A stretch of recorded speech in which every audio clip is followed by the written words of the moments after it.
Hello, one and all. This is my review of Attack on Titan, Chapter 136, Devote Your Hearts. And people, we are in the freaking endgame now. It was recently revealed there's going to be only 3 more chapters left after this one, and yeah, there is a lot they need to cover before this series comes to an end, especially because I feel like the last chapter would be entirely, or at least just mostly, an epilogue. This is what happened after Eren tried to destroy the world, or this is what happened after Eren did destroy the world. Probably not going to happen, but maybe. So yeah, they have basically 2 chapters to wrap this whole war up. Oh, that's gonna be busy. That's gonna be very, very busy. Though not as busy as the anime, which has 16 episodes, tell the whole rest of the story, and given where they are right now in the remaining episode titles, it seems like episode 8 is gonna be the one where Potato Girl gets shot, which would only leave them 8 episodes to cover everything that comes after that, and unless they seriously rush or do some major cuts, that just does not seem at all possible. I mean, based on the pacing and my own judgment, it seems like episode 16 is probably going to end at about the point where Gabby shoots off Eren's head. Which, seriously, imagine if the anime just ended there. Imagine if that actually was last episode and they never made anything anime of Attack on Titan again after that. All the fans would be ticked. They would be really seriously ticked, but I find it more likely there's going to be, a second core, a second part of the season that they haven't announced after that. Or maybe they're just going to go right into a movie, because I think a movie would actually work really well. I mean, because, right after Eren gets his head shot off, he goes to Titan Realm, does all that. He goes through all of his memories with Zeke, and that could definitely be a good way to start, a final Attack on Titan movie, with Eren going through his memories, kind of a, recollection, a recap of the whole series before we actually get into all the action and stuff. I'm not sure if that's going to happen, but that does make a certain amount of sense to me. Anyway, though, talking about how Eren got his head shot off, that was brought up again this chapter, and Gabby made a very good point. I think a lot of us did back then, the whole centipede thing coming out of Eren's neck was his Titan body being formed, but it seems more likely, based on what Gabby said, her own interpretation of it, that it is the source of the Titans. It is the thing that attached itself to Ymir all those hundreds of years ago. It is the parasite. It's traveled from founding Titan to founding Titan, always dwelling the body of the person who wields the power of the founding Titan. Because it's very possible the founding Titan has never been, lost in a certain sense. It was said before that if any of the Titan shifters died before they had the chance to, pass on the power, before they had a chance to essentially be eaten, then it would just pass on to some random Eldian. But the founding Titan, the Titan that's, been passed down through the royal bloodline for generations, it's very likely that that Titan has never actually died, never, had its host die before it could be passed along, and therefore the parasite has continued to live inside of them, inside of the host all the time for all these hundreds of years. And if they manage to cut off Eren's head again, if they manage to, free the parasite so they can actually, go at it, kill it, murder it, that might end up cutting off the Eldian's connection to the Titan realm. It might bring an end to the Age of Titans. Because I have been saying for a long time that before the series ends, Eren's dream needs to come true. He needs to create a world without Titans. A lot of people disagree with that, saying, the Eldians are going to need the Titan powers to defend themselves from people who might be racist. Yeah, but that's not actually peace. That's just, agree with me, don't be mean to me, or I will turn into a giant monster and kill you, which, yeah, a lot of problems with that. I also think this might explain Ymir. I mean, clearly this is a girl who wanted freedom. She set the pigs free because she dreamed of having freedom for herself, and yet, when she actually got it, she immediately became a slave. Well, she continued being a slave, a loyal slave, to her king. That never made a whole lot of sense. And even when Eren freed her, when even Eren said, you don't have to do this anymore, I'm freeing you from the bounds of the royal family, she's still making Titans. Like, seriously, she's been doing it for hundreds of years, trapped in that realm, literally building Titan piece by piece from sand. And Eren said, okay, you're free now, and she's still building Titans. Maybe even bigger Titans. I mean, she's made a whole freaking army of Titans on top of Eren's weird skull body, so what exactly is happening here? Why is she still doing this? I think the answer is because of the parasite. The parasite either took away her free will or is in some way controlling her, forcing her to continue making the Titans, forcing her to continue on to her duty, and, when it's gone, when it's finally killed, the connection between her and the Titan realm will vanish, and she'll finally be able to die, finally be able to rest in peace. At least that's my own interpretation of the parasites. Anyway, rest of the chapter. So, I do just love that even as, certain death awaits them, they all just kind of have to take a minute and stare at this giant bird that has people riding on its back. Oh, I freaking love that. It's just a moment of utter absurdity. They just had to kind of stare at for a few seconds. Oh, that was funny. That was really funny. Also seems like Falco's design might have gotten a bit of a retcon because he looks a little bit different in this chapter. I definitely did not see, a whole net on his back for everyone to hold on to. I saw a rope, Annie was holding onto that, but definitely not a net. So curious. I also do just love that Reiner actually got mad at Falco a little bit for bringing Gabby back to the battlefield, bringing her back to the place where she is probably gonna die. I mean, but Falco seems definitely determined. He's got some interesting scratch marks on his face, like he's becoming the Jaw Titan for real. I like that. His eyes are practically glowing and filled with determination as he's, promising, don't worry, I'll keep her safe no matter what. And it just, really is nice to see that these two both really do care about her. I like that. Definitely raises some death flags for all three of them, though. And then Annie, oh my god, she is so cute here. She's like, how's Armin? How's Peak? I don't care about Armin. Why would I care about Armin? How's Peak doing? Oh, that was cute. That was so freaking adorable, and I loved it. And of course, Annie's quick come back to that. Your childhood friends just love getting kidnapped, don't they? Yeah, they do. I mean, they've been kidnapped so very, very many times. Remember when Armin had to dress up like a girl and was kidnapped? Oh, that was funny. That was really funny. And then Levi decides it's time to kill Eren. And it's very clear this was not an easy decision for him. He looks honestly like he's about to cry when he's saying it. But, he recognizes, we almost died there. I can't lose any more comrades. He freaking killed Hanji, for God's sake. We need to seriously stop now or there is no point to us even being here. And Annie's line right here I find very fascinating. You just focus on saving Armin. You don't need to think about anything else, okay? That reminds me so much of that moment Mikasa had before her awakening. When she says, the world's always been a cruel place. I've seen death time and time again, but I've always looked away from it. I've always ignored it. I've always tried not to pay attention to it. And this is the exact same thing, She's paying attention from the death of the man she loves and just focus on something else. Focus on Armin instead. But at the end of her speech back then, she did say that she can't look away anymore, that she had to face it up front. So it really does feel like when the time comes, she's going to end up being the one that, puts Eren down, that sets off the explosives, that kills him, that chops off his head, that is something to finally end his life. And then we have the Eldians and the Marlians at each other's throat again. Just Jesus freaking Christ. You're all about to die. You are literally all about to die, and you are still fighting. How? Why? What is even the point? Why would you even bother trying to kill one another right now when you're gonna die anyway in like a minute or two? Oh god, it just hurts my brain. Racism hurts my brain, people. And then Secretary Mueller shows up and it seems like, he's drawing his weapon and he shoots it a bunch of times, so that's probably bad, but I don't know, I think this could be just them trolling us, like he's actually just shooting the guy that's pointing a gun at the Eldians, or he just shot it into the ground, or he shot himself in the leg as a way of him making amends or something, just to show that, he doesn't want war anymore, that he wants peace. I don't know.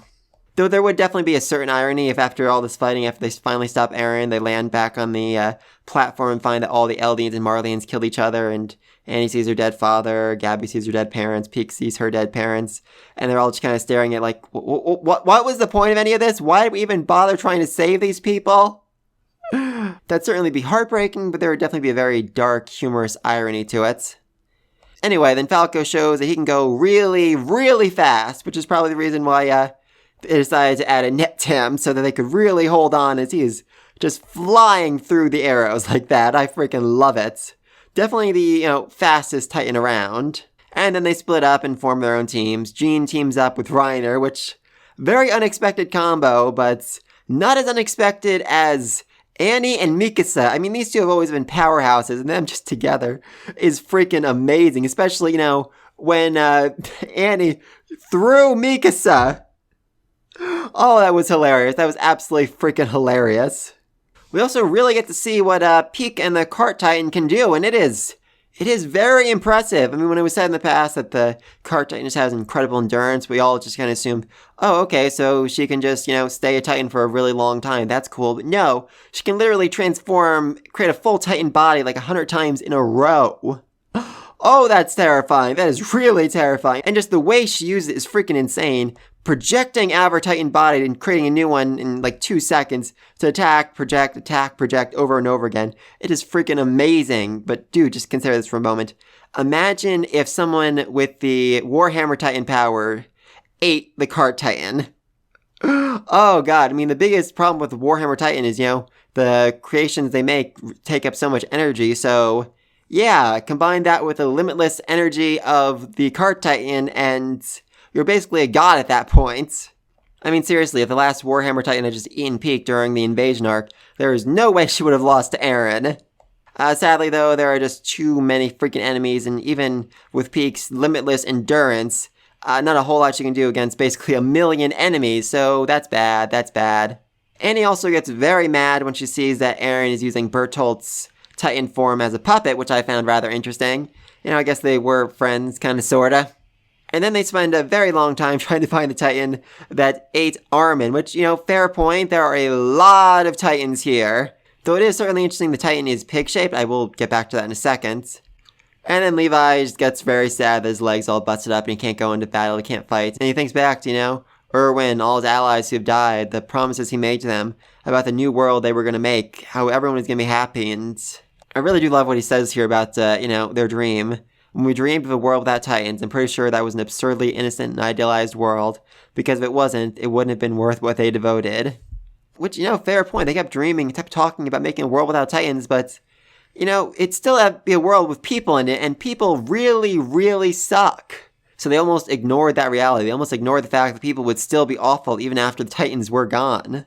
And that this idealized world, the world they dreamed of, was not one in which, they'd have to kill a bunch of people. A world where they'd have to commit mass genocide on a global scale to get the peace that they wanted. That's not what any of them died for. But Armin, he had hope. He believed he could do it. He believes still that he can make an idealized, perfect world. And I do find it rather interesting that the Titan that ate Armin is on his way to Bertolt, to the last Colossal Titan. The current Colossal Titan is on his way to the last Colossal Titan. Is the plan for the Bertolt clone to eat Armin so that he gets full access to the Colossal Titan powers? Because it certainly seems like all these Titans have the power of, the original 9 of the shifters, but it could be that these are, weakened cases. These aren't as strong as they actually were, as their fully formed bodies would be, and if this Bertolt clone manages to eat Armin, then he'll have full access to the Colossal Titan powers.